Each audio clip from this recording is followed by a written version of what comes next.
현상금이 걸린 한 남자의 죽음은 보통 한 조직의 종말처럼 보입니다. 그러나 이번에는 달랐습니다.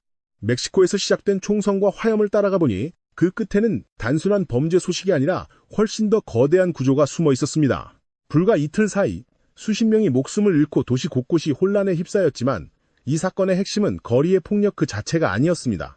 진짜 핵심은 그 폭력 뒤에서 움직이던 돈이 어디서 시작되고 어떤 경로를 거쳐 결국 어디까지 이어졌는가에 있습니다. 그리고 그 흐름을 끝까지 따라가면 예상 밖의 이름이 등장합니다. 바로 한국입니다.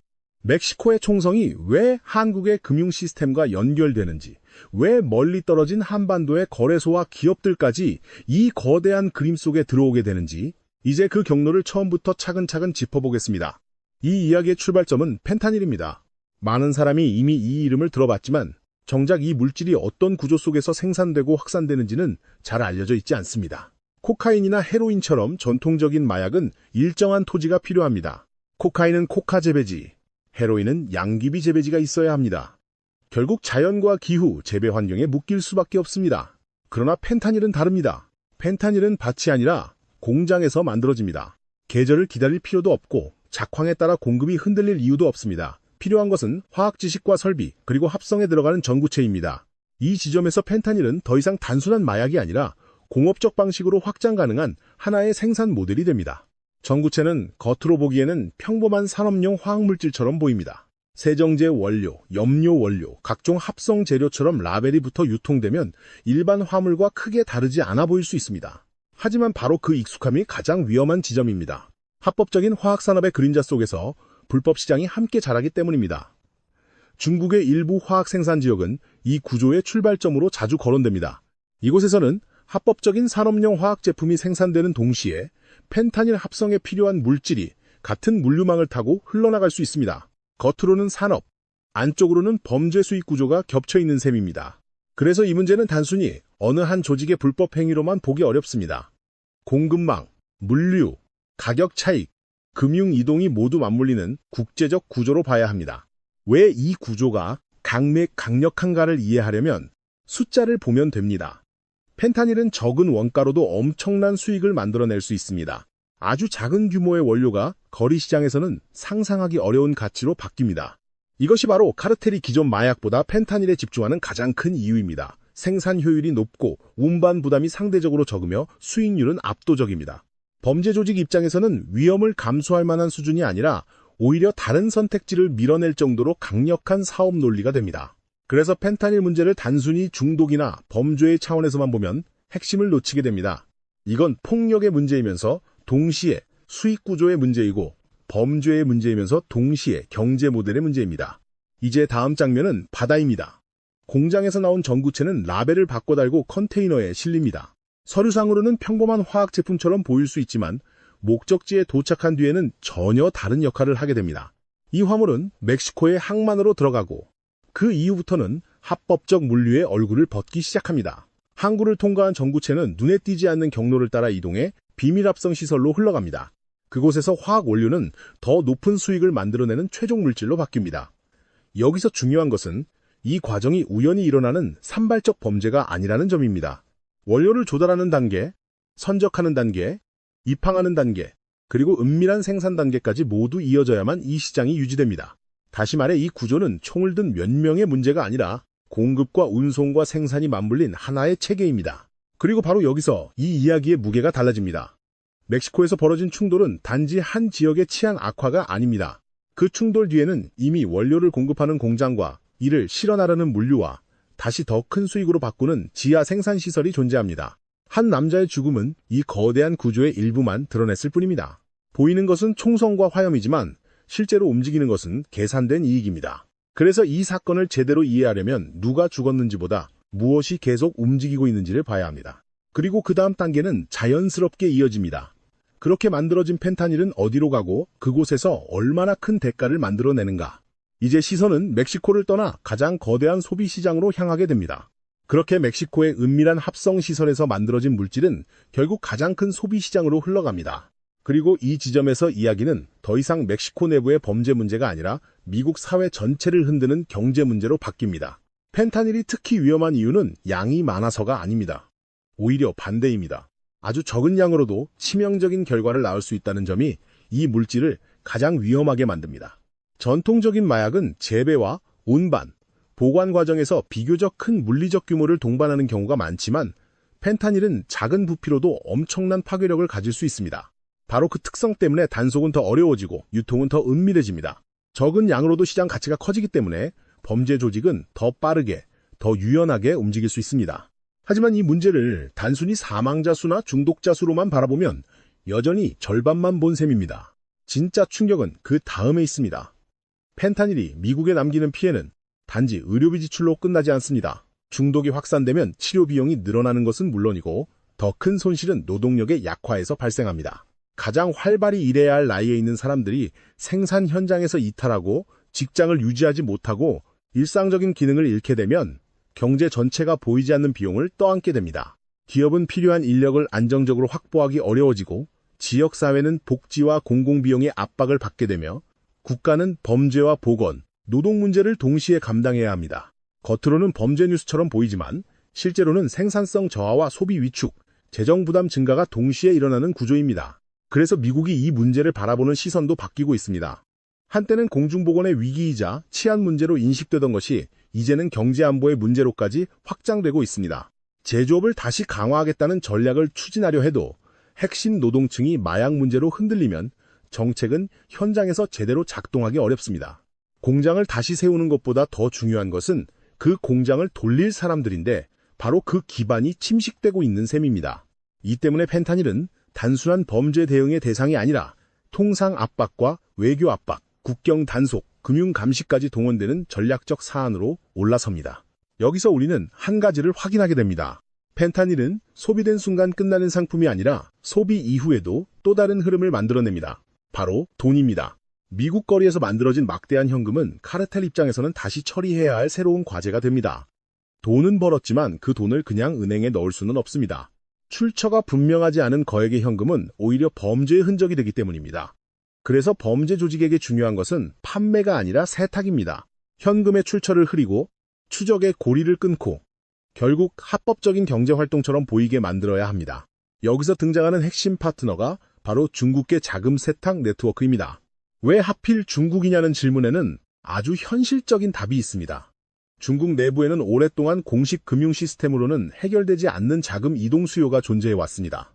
해외로 돈을 보내고 싶지만 제약이 많고 더 큰 규모의 자산 이전을 원하지만 합법 통로만으로는 한계가 있는 사람들이 존재합니다. 이 틈에서 지하 금융 네트워크가 성장합니다. 이 네트워크의 강점은 단순히 불법이라는 데 있지 않습니다. 오히려 시장 수요를 정확히 읽고 양쪽의 필요를 맞춰준다는 데 있습니다. 카르텔은 미국 안에서 벌어들인 현금을 다른 형태의 자산으로 바꿔야 합니다. 반대로 중국 쪽의 자금 수요층은 본토 안의 자산 가치를 해외에서 사용할 수 있는 형태로 옮기고 싶어 합니다. 이 둘 사이에 브로커가 들어오면 서로 전혀 다른 목적을 가진 두 집단의 이해관계가 정확히 맞물립니다. 카르텔은 현금을 정리할 수 있고 자금 이동이 필요한 쪽은 해외 자산을 확보할 수 있으며 브로커는 양쪽에서 수수료를 챙깁니다. 이 구조가 강한 이유는 단순한 범죄 공모가 아니라 서로 다른 수요가 하나의 거래 시스템 안에서 만나기 때문입니다. 그래서 단속이 강화되어도 쉽게 사라지지 않습니다. 누군가에게는 범죄지만 내부에서는 거래의 논리로 움직이기 때문입니다. 가장 먼저 등장하는 방식은 흔히 거울 거래라고 불리는 구조입니다. 이름 그대로 한쪽에서 돈을 건네면 다른 쪽에서 그와 같은 가치가 다른 통화로 지급됩니다. 실제로 국경을 넘어가는 것은 현금 다발이 아니라 장부상의 대응관계입니다. 미국이나 멕시코 쪽에서 현금이 브로커에게 전달되면 중국 본토나 다른 지정 지역에서는 같은 가치의 자금이 약속된 사람에게 전달됩니다. 돈은 직접 이동하지 않았지만 가치는 이동한 것과 같은 결과가 만들어집니다. 그래서 추적하기가 매우 까다롭습니다. 물리적 이동 흔적이 적고 표면적으로는 각기 다른 지역에서 벌어진 별개의 거래처럼 보일 수 있기 때문입니다. 이 방식은 오래된 형태이지만 여전히 강력합니다. 구조가 단순하고 속도가 빠르며 신뢰관계만 유지되면 비교적 안정적으로 돌아갑니다. 두 번째 방식은 무역 기반 세탁입니다. 겉으로 보면 정상적인 수출입 거래처럼 보이기 때문에 훨씬 더 위험합니다. 실제 상품이 오가고 실제 서류가 존재하기 때문입니다.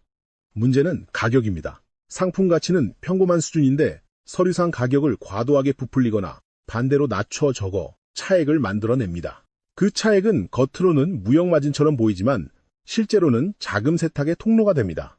예를 들어 비교적 저렴한 상품을 고가로 신고하면 설명되지 않는 큰 금액이 정상적인 거래 대금처럼 이동할 수 있습니다. 이렇게 되면 은행 시스템과 관세 문서, 송금 기록이 모두 합법 거래의 외형을 제공하게 됩니다. 불법 자금은 마치 무역의 일부인 것처럼 포장되고 추적기관은 가격의 비정상성을 발견하기 전까지 이를 정상거래와 구분하기 어려워집니다. 그래서 이 방식은 오래전부터 국제범죄조직이 선호해온 수단입니다. 하지만 2020년대 들어 가장 빠르게 비중을 키운 것은 역시 암호화폐입니다. 이유는 간단합니다. 속도와 분산, 그리고 복잡성 때문입니다. 전통적인 현금 기반 세탁은 결국 물리적 인계나 제한된 네트워크에 의존해야 하지만 디지털 자산은 짧은 시간 안에 여러 지갑을 거치며 형태를 바꿀 수 있습니다. 한 번의 거래로 끝나는 것이 아니라 수많은 지갑과 계정을 통해 잘게 쪼개지고 다시 합쳐지며 경로를 복잡하게 만듭니다. 겉보기에는 작은 거래들이 연속되는 것처럼 보이지만 전체를 연결해보면 하나의 거대한 거미줄이 형성됩니다. 바로 이 점 때문에 수사기관 입장에서는 단순히 한 건의 송금 내역을 보는 것만으로는 전체 흐름을 파악하기 어렵습니다. 자금은 빠르게 분산되고 서로 다른 플랫폼과 계정을 오가며 때로는 국경 개념조차 흐려집니다. 결국 지금의 자금 세탁은 과거처럼 한 명의 브로커와 한 번의 전달로 끝나지 않습니다. 거울거래의 익명성, 무역 세탁의 합법 외형, 암호화폐의 속도와 분산성이 서로 결합하면서 훨씬 더 정교한 구조로 진화했습니다. 바로 여기서 이 이야기는 다시 한번 중요한 전환점을 맞습니다.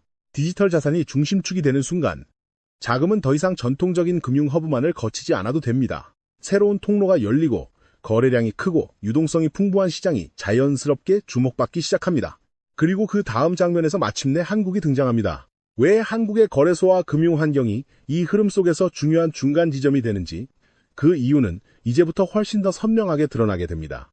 그리고 바로 그 지점에서 한국이 이 구조 안으로 들어옵니다. 많은 사람에게 한국은 첨단 기술과 제조업, 안정된 금융 시스템의 이미지로 익숙합니다. 그러나 디지털 자산 거래라는 관점에서 보면 한국은 또 다른 특징을 가진 시장입니다. 거래 참여가 활발하고 거래소 인프라가 잘 갖춰져 있으며 자산이 빠르게 움직일 수 있는 유동성이 큽니다. 이런 조건은 정상적인 투자자에게는 편리한 환경이지만 반대로 보면 자금을 짧은 시간 안에 이동시키고 형태를 바꾸려는 세력에게도 매력적인 구조가 됩니다. 그래서 한국은 이 거대한 국제 자금 흐름의 중심이라고 단정할 수는 없지만 분명히 중요한 경유지가 될 가능성을 가진 시장으로 주목받게 됩니다. 이 대목에서 중요한 것은 추측이 아니라 구조입니다. 이미 한국 당국이 적발한 사례들만 보더라도 중국계 자금과 디지털 자산이 결합한 불법 외환 및 세탁 시도가 실제로 존재한다는 점은 부정하기 어렵습니다. 이 방식은 앞서 설명한 구조와 매우 닮아 있습니다. 먼저 중국 측의 자금이 비교적 익숙한 결제 수단이나 비공식 네트워크를 통해 모입니다. 그런 다음 한국의 디지털 자산 시장을 통과하면서 코인으로 전환되거나 다른 자산 형태로 바뀝니다. 마지막으로 다시 원화나 다른 형태의 자금으로 빠져나가면서 외형상으로는 합법적인 생활비나 교육비, 의료비처럼 보이도록 포장됩니다. 즉, 거울거래의 익명성과 암호화폐의 속도, 그리고 서류 위장의 외형이 한데 섞여 있는 것입니다. 이 구조가 한국에서 위험한 이유는 불법 자금이 한국 안에 고정적으로 머무르기 때문이 아니라 한국의 시장이 그 흐름을 자연스럽게 통과시키는 통로가 될 수 있기 때문입니다. 여기에 한국 시장만의 특수성이 하나 더 있습니다. 바로 가격 차이입니다. 같은 디지털 자산이라도 시장마다 가격이 달라질 수 있는데 한국은 때때로 해외보다 더 높은 가격이 형성되는 구간이 나타납니다. 이른바 김치 프리미엄입니다. 일반 투자자에게는 단순한 시장 현상처럼 보일 수 있지만 자금을 이동시키는 입장에서 보면 이 차이는 매우 민감한 변수입니다. 해외에서 더 낮은 가격에 확보한 자산을 한국에서 더 높은 가격으로 정리할 수 있다면 단순한 환전이나 세탁을 넘어 추가적인 차익이 생길 여지가 생깁니다.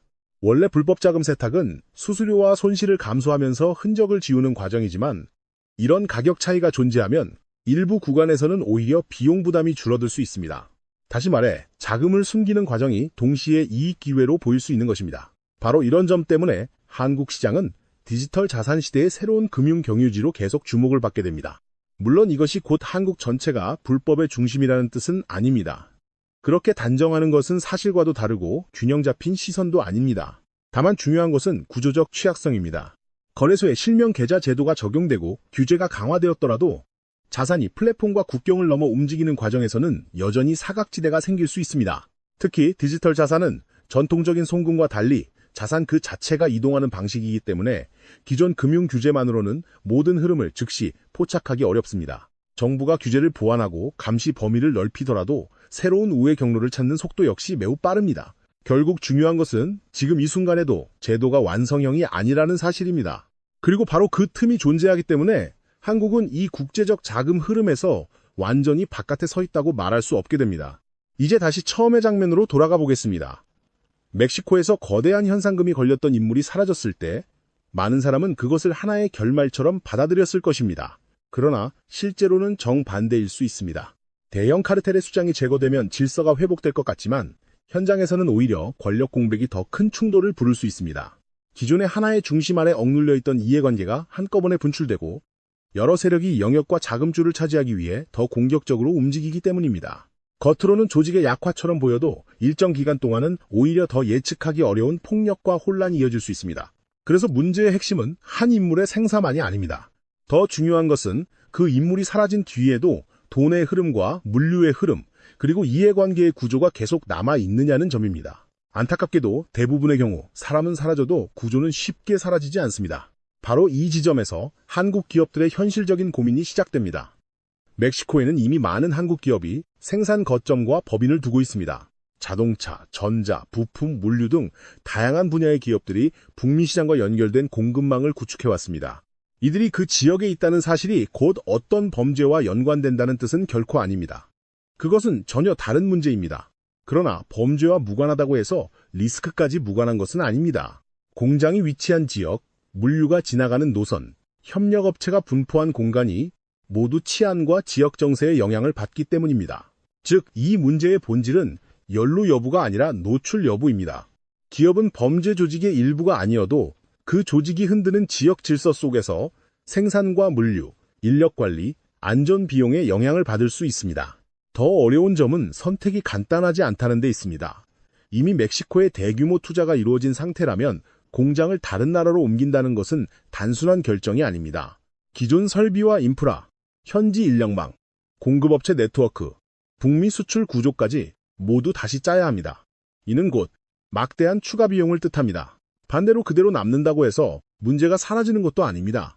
치안 불안이 심화되면 물류 지연, 보험 비용 상승, 경비 비용 증가, 비상 대응 체계 강화 같은 새로운 부담이 쌓이게 됩니다.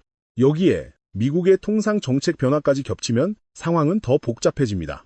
다시 말해 기업 입장에서는 치안 리스크와 통상 리스크가 서로 다른 이유로 동시에 다가오는 것입니다. 하나는 지역의 불안정성에서 오고 다른 하나는 무역 정책과 공급망 재편에서 옵니다. 원인은 다르지만 현장에 있는 기업은 두 압력을 동시에 받아야 합니다. 그래서 지금의 문제를 단순히 멕시코의 범죄 뉴스로만 소비하면 가장 중요한 부분을 놓치게 됩니다. 이 사건은 세 가지 층위에서 동시에 읽어야 합니다. 첫째, 중국에서 시작된 화학 원료와 자금 네트워크의 문제입니다. 둘째, 멕시코와 미국을 잇는 생산 및 소비, 그리고 범죄 수익 구조의 문제입니다. 셋째, 그 흐름이 디지털 자산과 공급망을 통해 한국의 금융 환경과 기업 리스크에까지 닿는 문제입니다. 이 세 가지가 한 장면 안에서 동시에 겹치기 때문에 우리는 이제 국제 범죄를 더 이상 먼 나라의 사건으로만 볼 수 없게 됩니다. 뉴스의 표면에는 총격과 방화가 보이지만 그 아래에서는 화학, 물류, 금융, 통상, 투자 결정이 함께 움직이고 있습니다. 이것이야말로 이 이야기가 단순한 사건이 아니라 구조적 경고가 되는 이유입니다. 이제 마지막으로 정리해보겠습니다. 출발점은 중국의 화학 생산입니다. 그 원료는 멕시코로 향하고 은밀한 생산 시설을 거치며 더 큰 수익을 낳는 물질로 바뀝니다. 그 결과물은 미국의 소비시장에서 막대한 현금이 되고 그 현금은 다시 중국계 네트워크를 통해 세탁의 경로로 들어갑니다. 거울 거래가 그 흔적을 흐리고 무역 기반 세탁이 그것을 합법처럼 보이게 만들며 암호화폐는 그 과정을 더 빠르고 더 복잡하게 만듭니다. 그리고 바로 그 디지털 경로의 일부가 한국 시장을 스쳐 지나갑니다. 동시에 멕시코 현지의 불안정성은 그곳에 생산 거점을 둔 한국 기업들의 현실적 비용과 판단에도 영향을 미칩니다. 결국 이 구조 속에서 한국은 완전히 바깥에 있는 나라가 아닙니다. 중심이라고 단정할 수도 없지만 결코 무관하다고 말할 수도 없습니다. 그래서 질문은 이제 단순해집니다. 한국은 안전한가? 이 질문에 대해 지금 당장 확정적인 답을 내리는 것은 무책임할 수 있습니다. 완전히 안전하다고 말할 수도 없고 곧바로 위험하다고 단정할 수도 없습니다.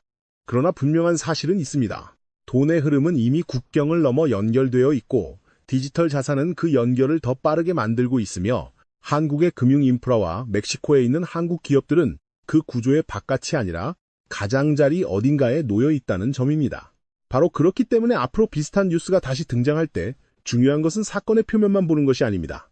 누가 사라졌는지, 어디서 불이 났는지를 넘어 그 뒤에서 어떤 공급망이 움직이고 어떤 자금이 방향을 바꾸는지를 함께 읽어야 합니다.